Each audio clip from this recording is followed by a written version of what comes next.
Kinshasa na biso, réalité ya banaki, réalité ya banaki, réalité ya banakino. Buyukite, bukuyoka kaka. Kinshasa na biso, kin eleki partout. KNB, Kinshasa na biso, kin eleki partout. Kinshasa eleki partout. Mikolo nezabino, pardon. Jima sala yolo karatarate. Ya on a bien gayo. Jima mukende. Oumela. KNB, kin eleki partout. Rien à dire, toi on a terre envié, parce que kin eleki partout et l'osako liboso ambongo mosanto azate Céline Don Kardasha isongolo bizubai bana kin ke bana jago zape so kutanango KNB Telema qui chasse l'équipe partout Jimmy Mukendi Oumela KNB ko zape te so kutanango check ovandi. Abonnez-vous sur notre chaîne YouTube Kinshasa na biso. Weekend là muna balandi nyonso magazine na biso kani beza toujours wana pona kaka medino. Pe pona kola kisabino ba réalité ya Kinshasa.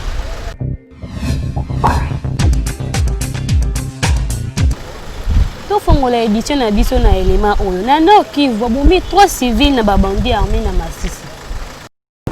Likambo ya insécurité na est ya République démocratique du Congo ezali toujours ko continuer malgré ba effort oyo nyonso bakondi mboka bazali ko sala kasi bato oyo balingi ko CDT bazali ko continuer ko sala buzoba. 3 corps lisusu ezalaki découverte tongo ya vendredi 18 septembre 2020 na groupement Banyungu na secteur ya Osso na territoire ya Masisi na Nord Kivu. Aimable Ntiemuka, fonctionnaire délégué ya gouverneur ya province azali ko témoigner alors que ba victime oyo bazali ba berger bazalaki attaqué na ba bandits armés oyo bakotaki ba bomi bango pe bakimi 3 bergers oyo ba bomaki bango nanu na minduki après ba décapité bango c'est-à-dire ba kataki bango mitu. Problème ya ba tuerie ezali ko continuer na gouvernement ya Banyungu. Tongo ya lelo incursion moko esalemaki ya ba bandits armés na kati ya ferme moko. To retrouver 3 bergers oyo babomi bango na babal après bakati bango mitu ndenge Aimable Ntiemuka oyo azali ko condamner acte oyo a exhorté ba service ya sécurité na kozala beaucoup plus vigilant face na bato ya mitema mabe oyo bazali ko continuer ko assassinaka ba civil na kati ya groupement Banyungu. Kasi alobelaki pe lisusu likambo oyo ya ba groupement armé oyo bazali ko continuer ko kola pe ko continuer ko sala buzoba na kati ya Masisi. En tout cas bakondi ya mboka il faut qu'on multiplie ba effort, il faut qu'on continue ko sala lobbying pe ko lukana ndenge nyonso ko silisa ba massacre oyo ezali ko continuer ko salemaka na est ya République démocratique du Congo. Population ya koto pe bazana bezo ba vivre na kimia nyonso ndenge bandeko nyonso na kati ya RDC bazali ko vivre. C'est oyo eumeli bakondi bo chama yele pour que bato koto yo bazwa kimia libela. Kasi côté ya Beni après mission d'inspection na Ituri pe na Beni délégation conduite na chef d'état-major général ya ba force armée ya République démocratique du Congo azali ko évaluer positivement ba opération ya ba track ya ba ADF na Beni. Na interview moko apesaki na presse locale na Goma, général major Richard Léon Kasonga, porte-parole ya forces armées ya République démocratique du Congo azali ko révéler que na Beni situation ezali sous contrôle pe ba activités socio-économiques et culturelles et zongi na ndenge ya kimia nyonso po bakondi bazali ko chama yele pour que na bakwa nyonso ya est ya République démocratique du Congo kimia ekota. Kinshasa et l'équipe partout. Voilà la 49e réunion du Conseil des ministres. Oui, Salemaki Mokolo à lobby vendredi 18 septembre.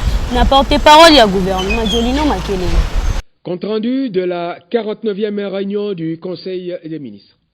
Ce vendredi 18 septembre 2020 s'est tenu par vidéoconférence la 49e réunion du Conseil des ministres sous la présidence de son Excellence M. Félix-Antoine Tshisekedi Tshilombo, président de la République, chef de l'État. L'ordre du jour irrelatif comportait les points suivants. 1. Communication de son Excellence Monsieur le Président de la République, chef de l'État. 2. Point d'information. 3. Approbation d'un relevé des décisions du Conseil des ministres. 4. Examen et adoption des dossiers. 5. Examen et adoption des textes. 1. De la communication de son Excellence Monsieur le Président de la République. Son Excellence Monsieur le Président de la République a présenté au Conseil des ministres les points ci-après. Premier point, dégazage industriel du golfe de Kabouno. Le Président de la République a fait part au Conseil des ministres de la situation de plus en plus dangereuse pour les fermes et pour les animaux à cause de la grande concentration du gaz carbonique dans le golfe de Kabouno, dans le nord Kivu. Face à ce danger, le Conseil des ministres, à l'initiative du Président de la République, chef de l'État, a décidé que le ministre d'État, ministre des hydrocarbures, ainsi que les ministres ayant le budget et les finances dans leurs attributions, prennent toutes les dispositions pour le dégazage à grande échelle du golfe de Kabouno avant la fin de l'année en cours. Deuxième point, réformes indispensables pour l'accès aux facilités élargies de crédit du Fonds monétaire international. Le chef de l'État a informé les membres du Conseil des recommandations formulées par la directrice générale du Fonds monétaire international sur les actions immédiates que la RDC doit mettre en œuvre pour accéder aux facilités de crédit du Fonds monétaire international. Il s'agit de la gouvernance de la Banque centrale du Congo, la transparence dans les secteurs miniers, la présentation d'un budget réaliste. À ce sujet, le Conseil des ministres, à l'initiative de son Excellence Monsieur le Président de la République, a chargé le Premier ministre de s'assurer que les initiatives prises par les institutions et les ministères sectoriels concernés concourent à la réalisation de l'objectif susvisé. Point d'information. Vice-Premier ministre, ministre de l'Intérieur, Sécurité et Affaires coutumières. Premier point, État et administration du territoire. Le vice-premier ministre, ministre de l'Intérieur, Sécurité et Affaires coutumières, a fait part au Conseil des informations suivantes. Premier point, état d'esprit de la population. Il est caractérisé par les faits suivants. Poursuite de préparatifs du mini-sommet de 5 chefs d'État de la sous-région reporté, prévu à Goma à l'initiative du chef de l'État. Ouverture des travaux de la réunion bilatérale de défense et sécurité entre la République d'Angola et la République démocratique du Congo, dont la clôture est intervenue le 16 septembre 2020. Poursuite des recherches des corps des creuseurs et survivants éventuels de l'éboulement survenu au carré minier de 3, situé dans la ville de Kamituga, en territoire de Mwenga. 18 corps ont été jusqu'ici retrouvés et inhumés. L'exacerbation de la population suite aux propos au relent tribaliste dans les médias privés et les réseaux sociaux, principalement à l'égard des acteurs politiques. La justice a déjà été instruite d'engager des poursuites à l'égard des auteurs de ces propos. La population est invitée à privilégier la cohabitation pacifique des différentes communautés du pays. Au plan sécuritaire, on a noté que les forces loyalistes poursuivent avec succès les opérations menées dans la partie nord-est du territoire contre les groupes armés étrangers et nationaux qui troublent la quiétude de la population. Il y a lieu cependant de relever quelques faits. En Ituri, où l'activisme des miliciens Codeco se ressent encore, une mission officielle sécuritaire du ministère de l'Intérieur s'y trouve. Dans la province du Nord Kivu, on a noté la reddition de 14 miliciens Maï-Maï du groupe armé NDC-R de Bouira Gilbert. Criminalité et banditisme urbain. À Kinshasa, la police nationale congolaise poursuit l'opération Roadblock qui consiste à ériger des barrières nocturnes à travers les grandes artères de la capitale pour lutter contre l'insécurité observée ces derniers temps et souvent en utilisant des véhicules dits ketch. Les résultats de ces contrôles semblent encourageants. Dans le reste du pays, des patrouilles mixtes armées-police sont en cours pour anéantir l'activisme des inciviques qui entretiennent la criminalité et le banditisme urbain. C'est le cas à Goma, Lubumbashi, Kolwezi, etc., etc. Situation sociale. Les fluctuations du taux d'échange de la monnaie nationale par rapport au dollar américain dans certains coins de la République, et c'est le cas à Kananga, sont de nature à provoquer des inquiétudes dans le chef de certains opérateurs économiques. Ministre de la Défense nationale et ancien combattant. Situation sécuritaire. Le ministre de la Défense nationale a souligné que la situation sécuritaire était généralement calme sur l'ensemble du territoire, en dehors de quelques poches d'insécurité, principalement à l'est du pays. Vice-premier ministre, ministre du Budget. La préfiguration de l'avant-projet de loi de finances de l'exercice 2021. Le vice-premier ministre, ministre du Budget, a présenté au Conseil des ministres la préfiguration de l'avant-projet de loi de finances de l'exercice 2021, élaboré dans un contexte post-Covid et dans lequel le gouvernement doit proposer des réponses susceptibles de relever l'économie en vue de soutenir la croissance et améliorer la résilience sociale et économique face à d'éventuels chocs endogènes et exogènes. Après débat, le Conseil des ministres a adopté cette préfiguration et a chargé le vice-premier ministre, ministre du Budget, de la traduire en projet de loi de finances à présenter dans le meilleur délai au Parlement, conformément aux exigences constitutionnelles. Ministre d'État, ministre des hydrocarbures, complété par le ministre d'État, ministre des Ressources hydrauliques et électricité. Il s'agit de l'approbation de l'avenant numéro 9, après clarification des dispositions sur la production et la commercialisation de l'électricité, qui doit se faire conformément à la loi sur les secteurs de l'électricité. Le ministre d'État, ministre des hydrocarbures, complété par son collègue des ressources hydrauliques et électricité, a présenté au Conseil des ministres les points de clarification sur la production et la commercialisation de l'électricité décidés lors de la 48e réunion du Conseil des ministres du vendredi 11 septembre 2020.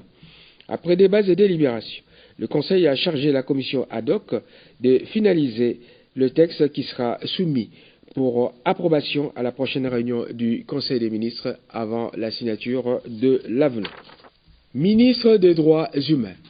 Le projet présenté par le ministre s'intitule « Appui aux enfants en conflit avec la loi », SCL, un sigle, sorti de la prison centrale de Makala en riposte à la Covid-19 et placé dans les structures alternatives à la détention dans la ville de Kinshasa. Après débat et délibération, le projet a été adopté moyennant amendement.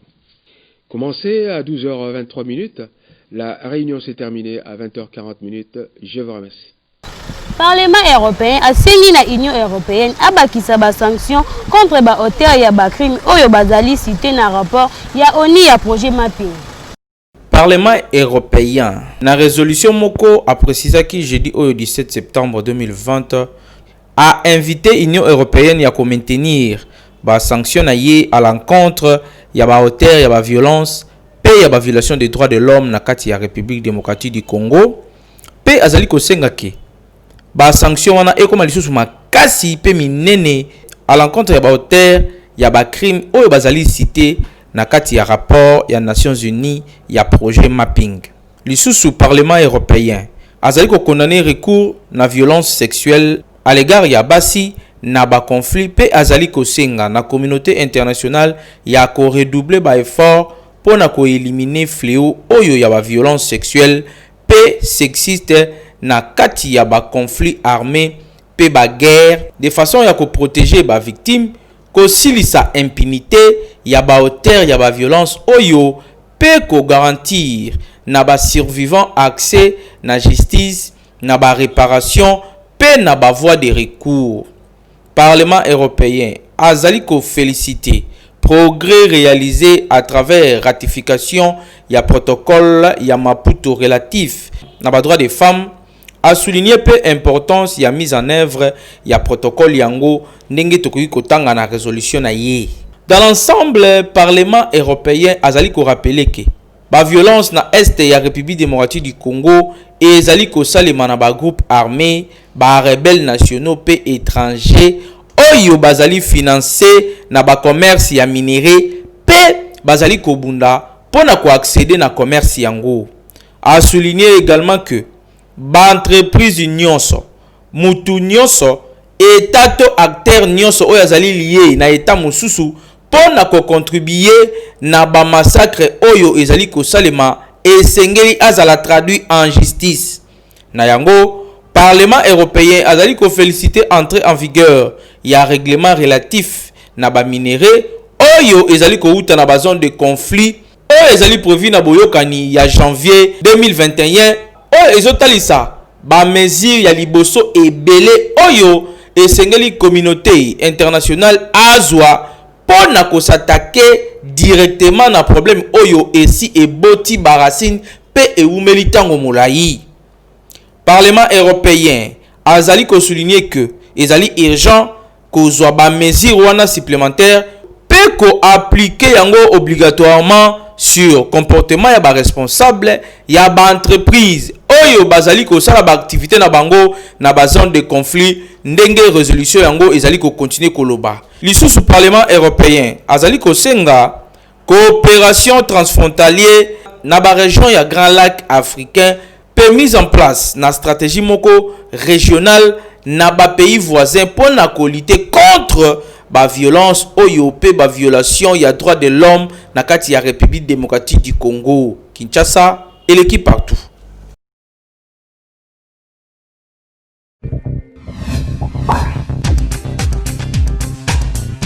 Coaching na ngala eza programme ya sika oyo eza kosalisa bino pona masolo na bino ya business pe pona développement personnel na bino. Pona kolanda yango bo s'abonner gratuitement na chaîne YouTube Djiby Mukendi le coach. La plupart de cas na ba vie na biso tozaka na difficulté ya obomba mbongo.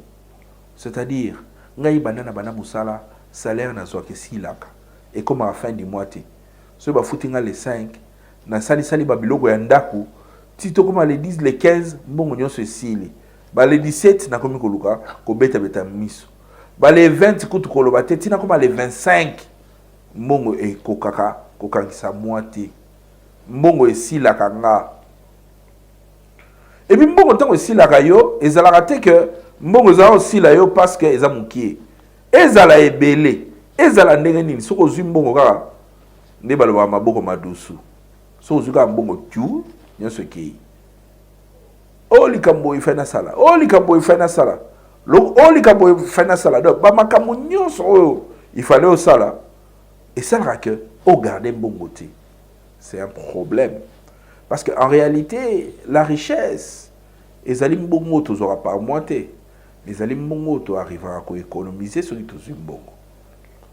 L'argent que tu arrives à économiser, les bongo est constitué à bongo y a un projet, il y a un investissement, puis il y a oyo ko sale là ko constituer richesse na yo. Mais tant yo zo lia, tozo c'est la priorité. Oh non, nous sommes dans la salle, nous tantôt bana, tantôt de comment koluka mbongo, a senginga na pesi, ainsi de suite. Non, il faut faire très attention. Yangwana lelo, na lisolo na biso ya boost, ya pourquoi to koti na guerre psychologique pour économiser l'argent. Guerre psychologique pour économiser l'argent ezanini. C'est-à-dire ceux qui au salaka ba dépense pamba et ça parce que psychologie na yo eza na mentalité ya mutu oyo alingi kokoma richté.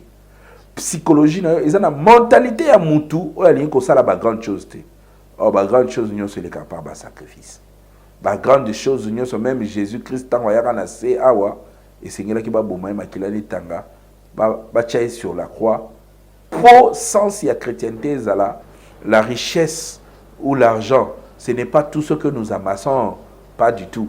Mais c'est tout ce que nous arrivons à épargner chaque mois. Na caisse na biso, oyo ko sala que après des années, toya ko fungola to mona que je peux faire un autre projet, je peux faire un investissement na mbongo nanga ona épargnaki. Yango anande richesse propre. Et je pense qu'avec ça, nous pouvons arriver à épargner et à gagner nos vies sainement. C'était votre frère Jimmy Mukendi, le coach, avec le même plaisir pour vous booster et surtout vous motiver afin que vous ayez cette tonus pour pouvoir être la meilleure version de vous-même.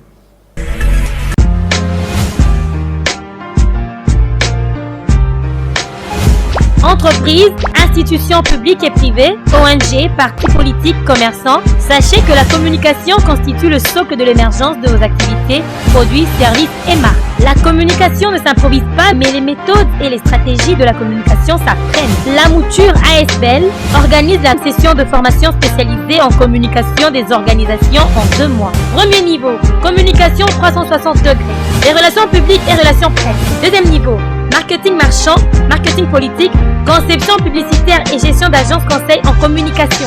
Venez apprendre les méthodes pratiques de la gestion de votre organisation avec les formateurs hautement qualifiés et expérimentés.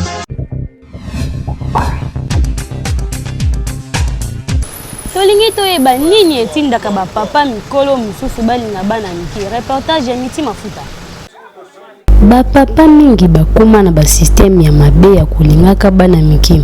Okomona papa ya 50 ans to 45 ans, mais okomona ye azolinga mwana ya 18 ans. Toyebaka te soki bamama nde bazalaka lisusu malamu te to ezalaka kaka milimo mabe nde etindaka bango.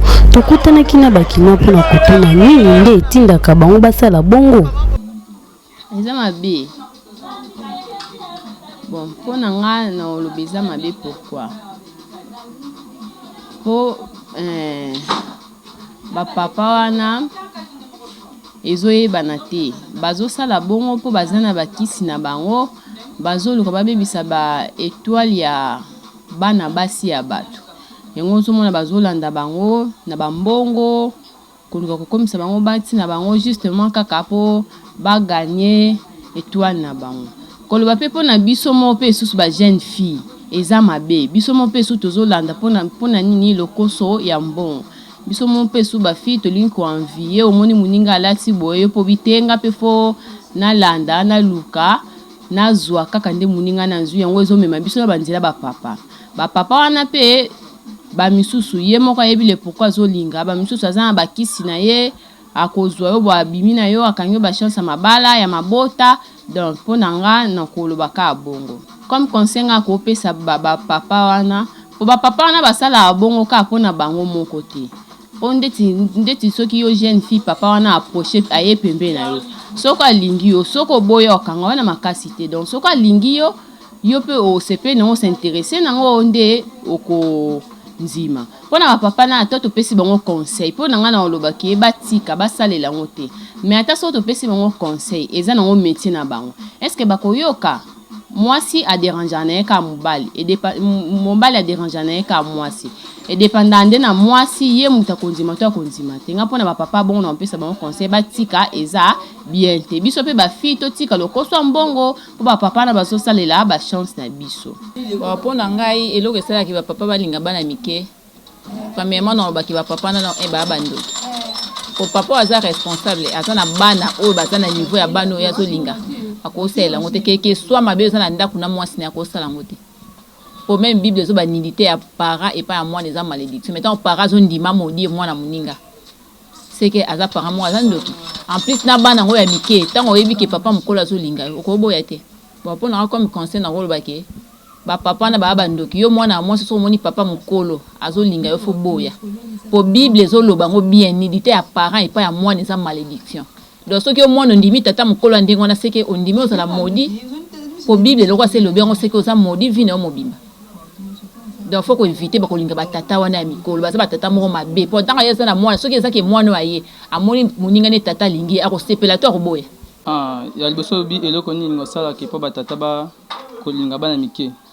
Ya liboso ezali science comme tobenga kiss peut-être papa zana ba féticheur na quelque part ba condition oyo nganga bien mettre na bango kotinda bien nini ke non il faut bandoko de kobima na bana mike.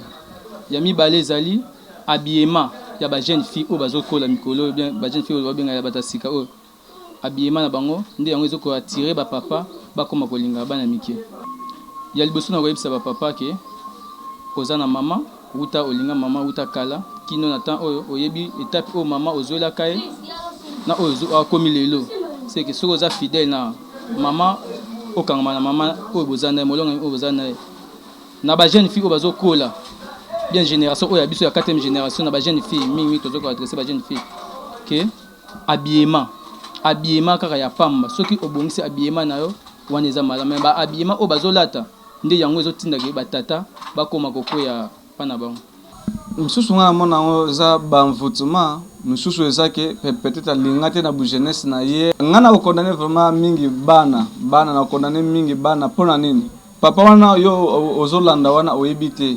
azoluka yo pona nini misusu kaka pona intérêt na ye kaka pa bongisa ye na famille na ye moko mais yo po de détruire yo mais yo nde ozoyeba note donc wanda sabotage kaka ba loge na bango bakotaka bakisi yango nde peut-être mudetinda bango ndengo wana mususu abana kindoki eza malamu te na yo papa kolinga mwana oyo aza nanu minea mpo mwana wana aza lokola mwana na yo donc bino bapapa oyo bosalaka bongo botika mpo likambo oyo ozosala na mwana moninga soki basali yango na mwana na yo okosepela te. Kinshasa eleki partout. Abonnez-vous sur notre chaîne YouTube Kinshasa na biso. Vous allez qui est belé au rendez-vous pour nous coller dans magazine na biso kan de ceux qui vous c'était qui na édition yango. Tikato pesa merci l'équipe rédactionnelle na biso mobile. Nti mafuta azaki na sima ya caméra na ton sieta na réalisation et na coordination ya Jimmy Mukendi. Kaka ndenge to mesana ko botika la toujours scotché branché na chaîne YouTube Kinshasa na biso. Kinshasa et l'équipe partout.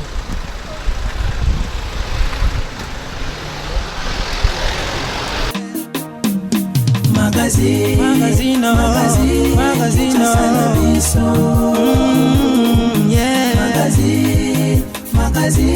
Kinshasa na biso réalité ya bana ki réalité ya bana kino